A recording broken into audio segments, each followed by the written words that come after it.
إن الحمد لله نحمده ونستعينه ونستغفره ونؤمن به ونتوكل عليه ونعوذ بالله من شرور أنفسنا وسيئات أعمالنا من يهده الله فلا مضل له ومن يضلله فلا هادي له وأشهد أن لا إله إلا الله وحده لا شريك له وأشهد أن محمدا عبده ورسوله أما بعد فإن خير الحديث كتاب الله وخير الهدي هدي محمد صلى الله عليه وسلم وشر الأمور محدثاتها وكل محدثة بدعة وكل بدعة ضلالة وكل ضلالة في النار. أعوذ بالله السميع العليم من الشيطان الرجيم. قال الله تبارك وتعالى وأقسطوا إن الله يحب المقسطين. تمام قسم کی تعریف توصیف کی بریائی بڑائی بزرگی اللہ وحدہ لا شریک کے لیے لائق و زیبا ہے، جو تن تنہا اس کائنات کا خالق و مالک ہے، تمام جن و انس کی عبادت کا مستحق ہے. ہزارہ درود و سلام و تمام انبیاء اکرام پر، خصوصاً ذات مبارکہ مطہرہ مقدسہ پر جن کا نام نامی اسم گرامی احمد مصطفیٰ محمد مصطفیٰ صلی اللہ علیہ وسلم. بھائیو، دوستو، بزرگوں، ماں اور بہنوں، گزشتہ جمعہ ہم نے اس موضوع پر گفتگو کی تھی کہ اس دنیا میں بہت سے ممالک ایسے ہیں یا بہت سے دستور ایسے ہیں جہاں یہ باتیں کہی جاتی ہیں کہ ہر انسان کو اپنے رائے رکھنے کی، اپنے ایکسپریشن کی آزادی حاصل ہے، اور اس کا کیا استعمال ہے اور وہ کس زاویے سے اس دنیا پر قائم ہے، وہ ہم نے اس پر گفتگو کی ہے. ایک اہم ترین مسئلہ دنیا کے جمہوری ممالک میں جو انسان کے بنیادی حقوق کے نام پر بیان کیا جاتا ہے وہ یہ ہے کہ قانون کے نظروں میں ہر انسان برابر ہے. ایکویلٹی بیفور لا، ہر انسان قانون کی نظروں میں برابر ہے. اب اس میں بنیادی طور پر دو حصے ہیں. پہلا، ہر انسان کو انصاف حاصل کرنے کا برابر کا حق حاصل ہے. دوسرا، ہر انسان کو ترقی کرنے کا برابر کا حق حاصل ہے. یہ دو چیزیں ہیں. اسلام میں اس معاملے میں جتنا زیادہ واضح اور کلیئر پیغام دنیا والوں کو دیا ہے اور عملی طور پر اس کو انجام دے کر کے دنیا کے سامنے تاریخی گواہیاں ثابت کی ہیں، دنیا کے کسی دستور میں، کسی قانون میں، کسی دین میں، کسی مذہب میں یہ نہیں ہو سکا، آج تک نہیں ہو سکا. لوگ اپنے آپ کو بہت زیادہ اونچی سوچ والے کہنے کے لیے تیار ہیں، لیکن جب عمل کرنے کی باری آتی ہے تو لوگ بہت پیچھے نظر آتے ہیں اسلام کے مقابلے. ہم ان دو مسئلوں کو قرآن اور حدیث کی روشنی میں سمجھنے کی کوشش کرتے ہیں. پہلی چیز، ہر انسان کو انصاف حاصل کرنے کا حق. ہر کسی انسان کو یہ حق حاصل ہے کہ اس کو انصاف ملے. اللہ رب العالمین نے اس معاملے میں ہر جمعہ میں وہ آیت ہم سنتے ہیں، ان اللہ یأمرکم بالعدل والاحسان وایتاء ذی القربى وینہی عن الفحشاء والمنکر والبغی. یہ جو آیت ہے اس میں کیا ہے؟ ان اللہ یأمرکم بالعدل والاحسان. اللہ تعالیٰ تمہیں یہ حکم دے رہا ہے کہ تم انصاف سے کام کرو. آج ایک بات تھوڑا موضوع سے ہٹ کر کہہ کے میں آگے بڑھنا چاہتا ہوں. موضوع سے ہٹ کر اس لیے ہے کہ دنیا کے مسلمان یہ چاہتے ہیں کہ دنیا اس کے ساتھ انصاف کرے، لیکن مسلمان خود کے ساتھ انصاف کرنے کو تیار نہیں ہے. مسلمان خود کے ساتھ انصاف کرنے کو، خود کو تو چھوڑ دیے، اپنی ذات کو چھوڑ دیے، اللہ رب العالمین کے ساتھ انصاف کرنے کو تیار نہیں ہے. اللہ رب العالمین کے ساتھ انصاف توحید خالص ہے. اللہ رب العالمین کے ذات میں، اس کے صفات میں، اس کی عبادتوں میں کسی کو ذرہ برابر کی اور کسی بھی شکل میں شریک نہ کرنا، یہ اللہ رب العالمین کے ساتھ انصاف ہے۔ اور جو ایسا نہیں کرتا تو اللہ نے کہا ان الشرک لظلم عظیم، ہم مسلمان اس چیز کے لیے تیار نہیں ہیں۔ اور تعجب تو اس بات کی ہے کہ جب کبھی کوئی کھڑا ہو کر توحید کی بات کرے، امت میں طبقہ کو ایسا لگتا ہے کہ میرے اگینسٹ بات ہو رہا ہے۔ کتنے افسوس کی بات ہے نا، تعجب کی بات ہے، حیرت میں ڈالنے والی بات ہے کہ جب بھی کبھی کوئی کھڑے ہو کر توحید پر بات کرے، ایک بڑا طبقہ ایسا محسوس کرتا ہے کہ یہ تو میرے اگینسٹ تقریر ہو رہی ہے۔ کیوں بھائی؟ تم خود کو موحد نہیں مانتے ہو، یہ تمہاری غلطی ہے، اس میں ہماری کیا غلطی ہے؟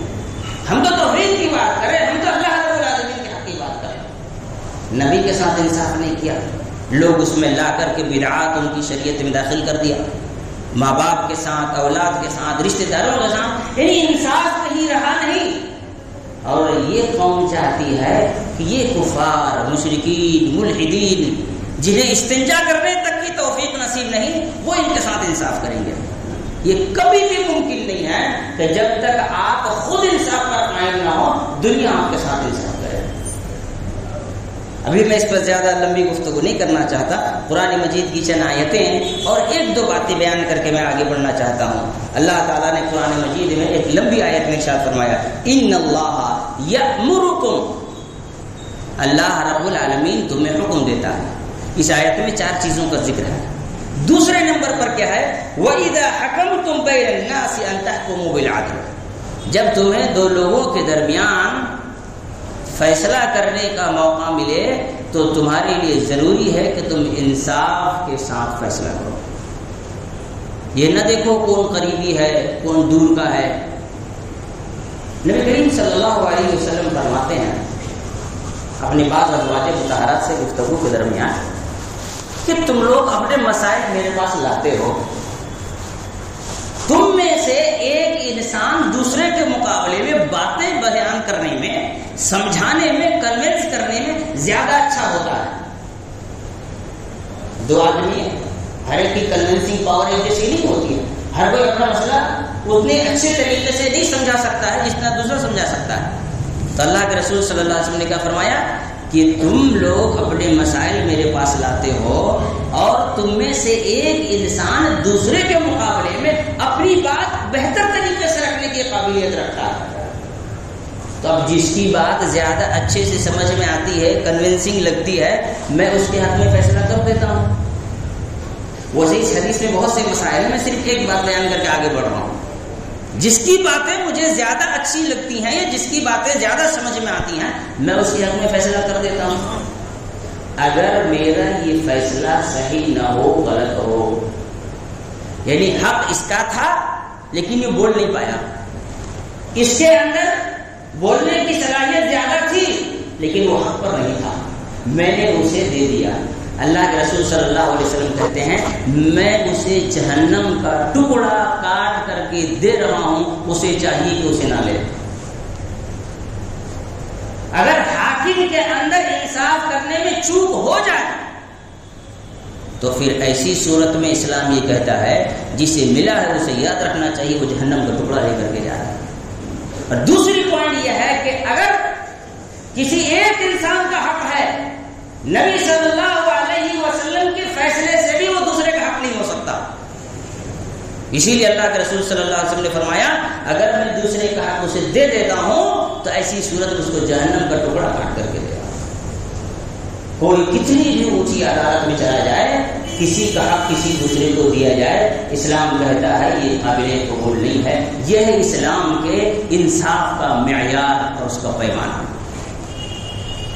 اللہ تعالیٰ نے فرمایا انصاف کرو کیونکہ انصاف کرنے والوں سے اللہ تعالیٰ محبت کرتا ہے۔ ایک عورت تھی، اس نے چوری کی، بڑے گھرانے کی تھی، فیصلہ ہوا ہاتھ کاٹا جائے گا، بڑا مشہور واقعہ ہے۔ مخزومیہ قبیلہ سے تعلق رکھتی تھی۔ کون ہے جو اللہ کے رسول صلی اللہ علیہ وسلم سے بات کرے؟ کوئی نہیں ملا۔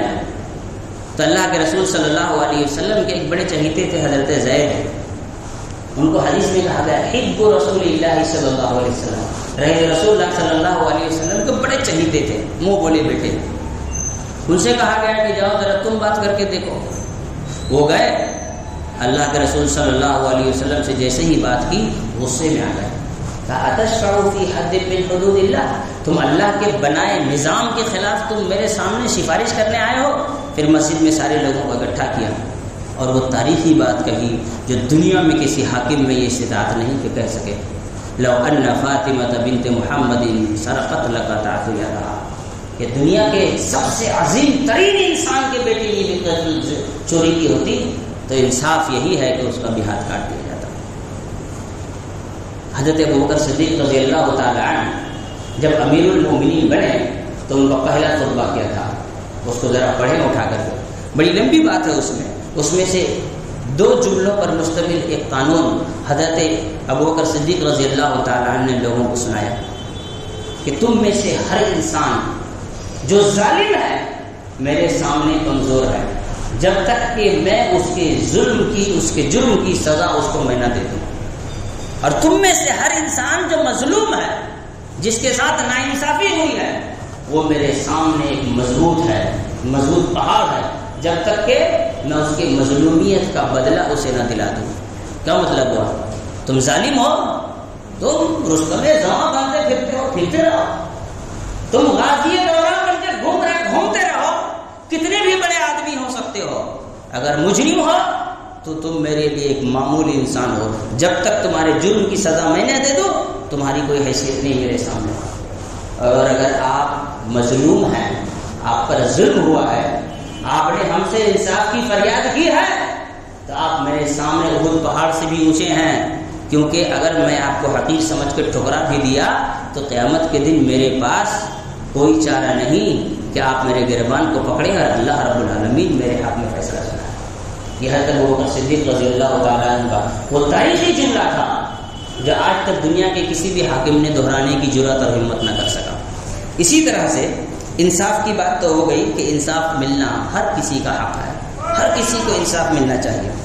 دوسرا حصہ اس قانون کا یہ ہے ہر کسی کو ترقی میں برابری کا حصہ ملنا چاہیے, بھید بھاؤ تعصب نہیں ہونی چاہیے. اس معاملے میں آئے, اس معاملے میں بھی اسلام سے بہتر مثال کوئی آج تک نہ پیش کر سکا ہے, نہ قیامت کی صبح تک پیش کر سکتا ہے. چنانچہ اللہ کے رسول صلی اللہ علیہ وسلم پر جب نماز باجماعت فرض کی گئی, رسول اللہ صلی اللہ علیہ وسلم نے مسجد نبوی میں اذان دینے کے لیے جس انسان کی تعین کی وہ تھے حضرت بلال رضی اللہ تعالیٰ. حضرت بلال رضی اللہ تعالیٰ عنہ کا بیک گراؤنڈ کیا ہے اور آج کی دنیا کی پالیٹکس کیا ہے ذرا دیکھیں. حبشی کالے, آج بھی دنیا کے ایک حصے میں کالے اور گوروں کی لڑائی ختم نہیں ہوئی ہے. کالے اور گوروں کے درمیان کا بھید بھاؤ ختم نہیں ہوا. بہت سے ملکوں کی حکومتیں اسی کالے اور گورے کی سیاست پر بنتی اور گرتی ہیں. اس بھید بھاؤ اور تعصب کو ختم کرنے کے قابل آج تک دنیا نہیں ہو سکی. 1450 سال پہلے نبی کریم صلی اللہ علیہ وسلم نے مسجد نبوی کے چھت پر, اور جب مکہ فتح کی تو خانہ کعبہ کے چھت پر حضرت بلال کو کھڑا کر کے اذان دلوا کر کے دنیا کو بتایا کہ اسلام بھید بھاؤ کو چٹکیوں میں ختم کرنے کی صلاحیت اور طاقت رکھتا ہے. حضرت بلال رضی اللہ تعالیٰ کیا تھے؟ غلام تھے. خرید کے کس نے آزاد کیا تھا؟ ابو بکر صدیق رضی اللہ تعالیٰ عنہ نے.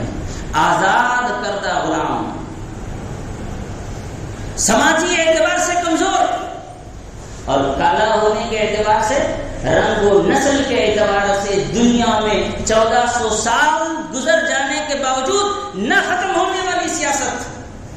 اللہ کے رسول صلی اللہ علیہ وسلم نے خانہ کعبہ کی چھت پر کھڑا کیا, کسی کونے میں کھڑے کر اذان دینے نہیں کہا, خانہ کعبہ کے چھت پر, مسجد نبوی کے چھت پر, اور کہا کہ تم اذان دو.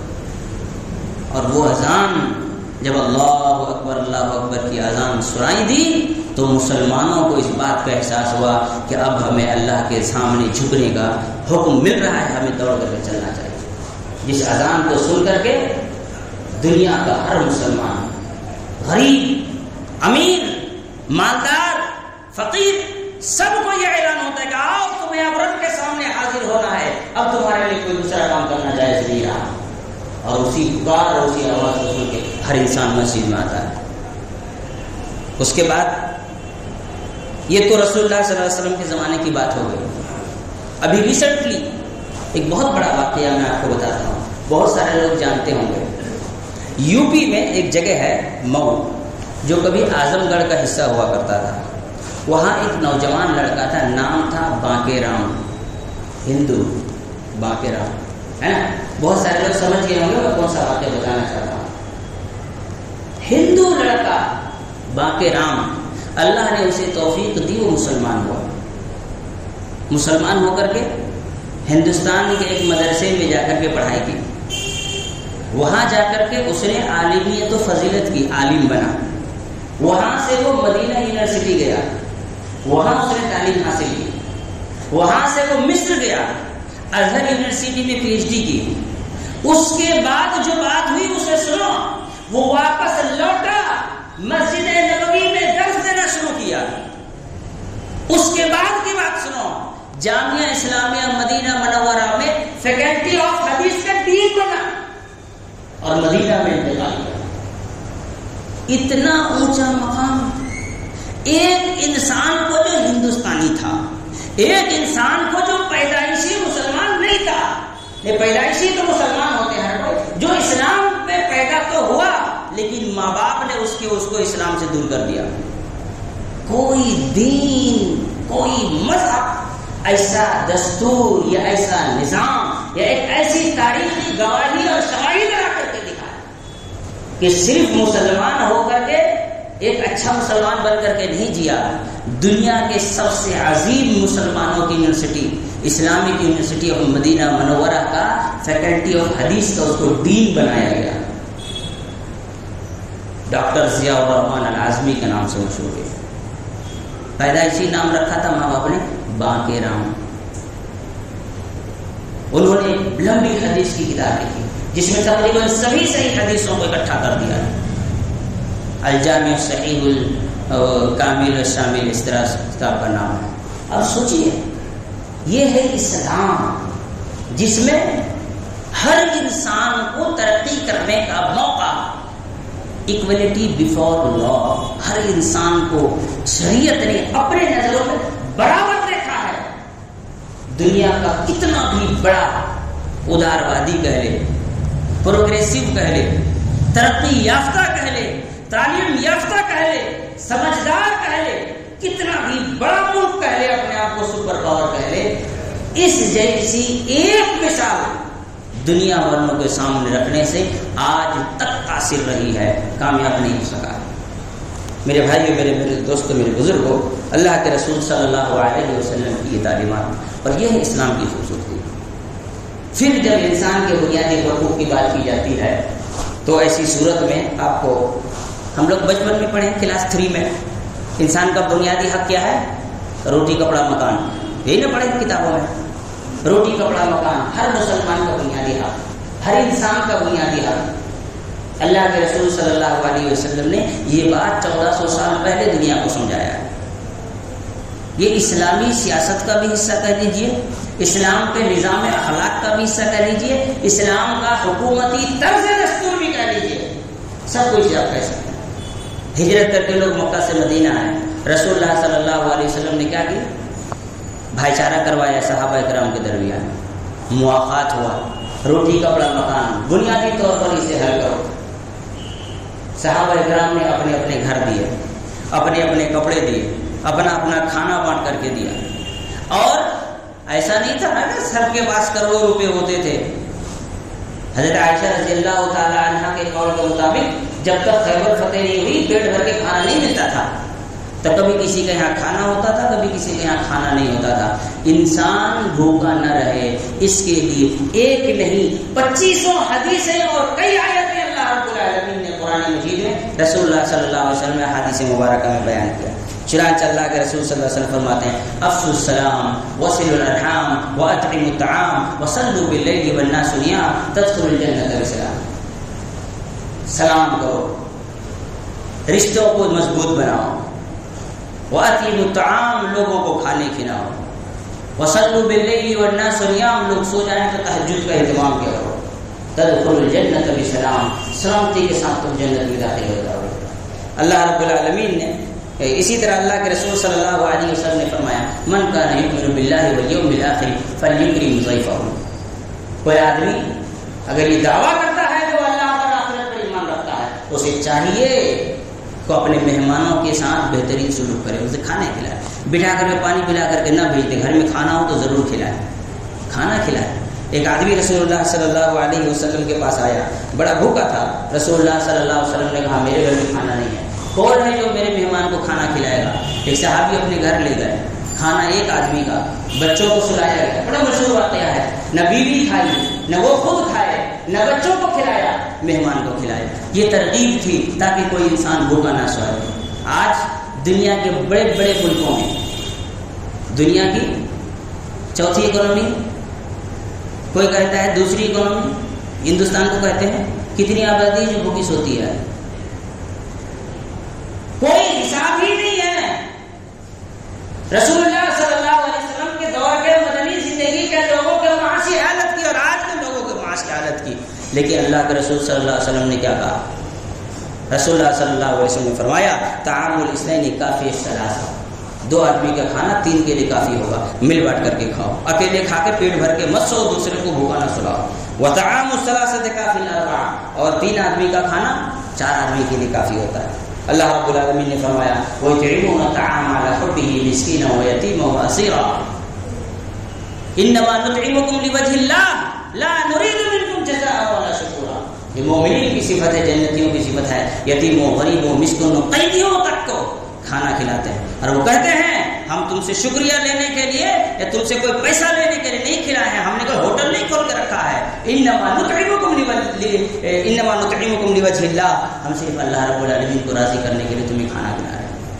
تو یہ اللہ کے رسول صلی اللہ علیہ وسلم کی تعلیمات تھی.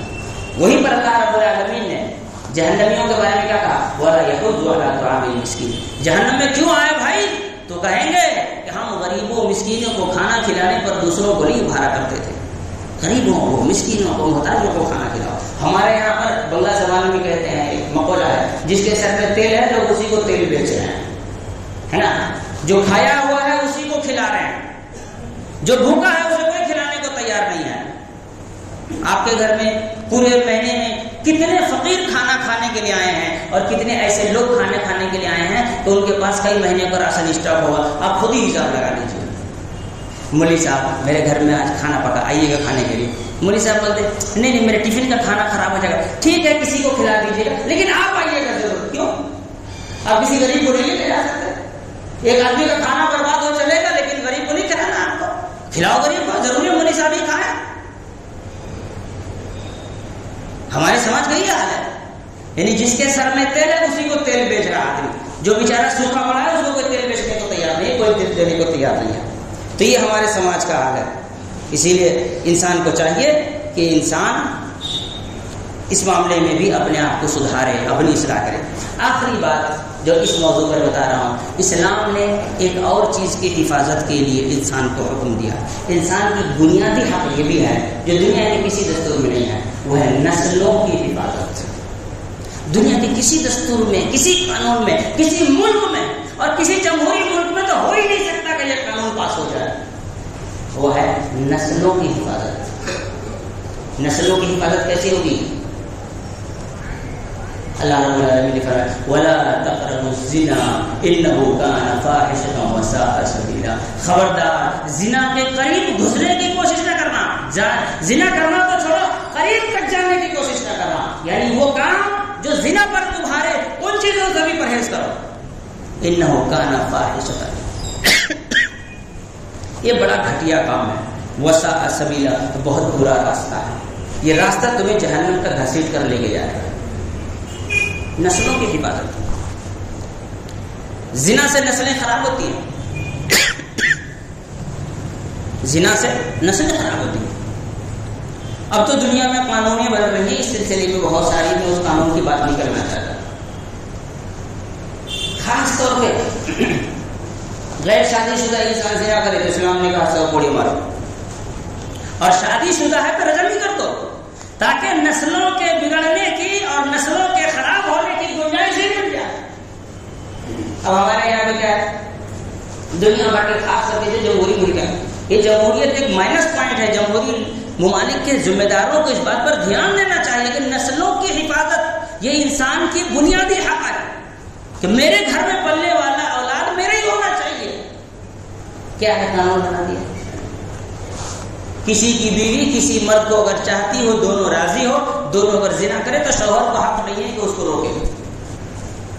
یہ قانون سب سے پہلے اسرائیل میں پاس ہوا۔ ابھی ہندوستان میں 2016 میں سپریم کورٹ کا ورڈکٹ آیا ہے۔ افسوس کی بات ہے کہ شوہر اپنی بیوی کے ساتھ زبردستی کرے تو ریپ کیس میں چلا جائے گا، لیکن بیوی کسی غیر کے ساتھ اگر زنا میں ملوث ہو جائے اور بیوی راضی ہو تو شوہر روک نہیں سکتا۔ کیوں؟ فنڈامنٹل رائٹ ہے۔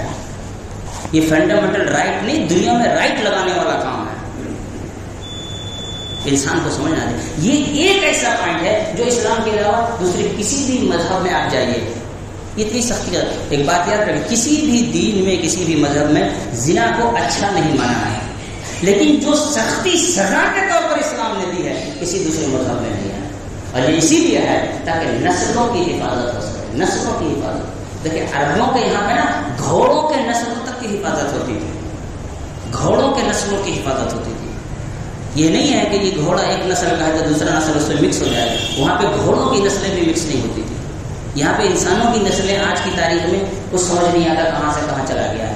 اللہ رب العالمین سے دعا ہے اللہ تعالیٰ ہم تمام لوگوں کو اسلام کی ان سبھی خوبصورتیوں کو سمجھنے اور اسے ایک دوسرے کو سمجھانے کی توفیق عطا فرمائے۔ اقول قولی ھذا واستغفر اللہ لي ولكم ولسائر المسلمين من كل ذنب واستغفروه انه هو الغفور الرحيم۔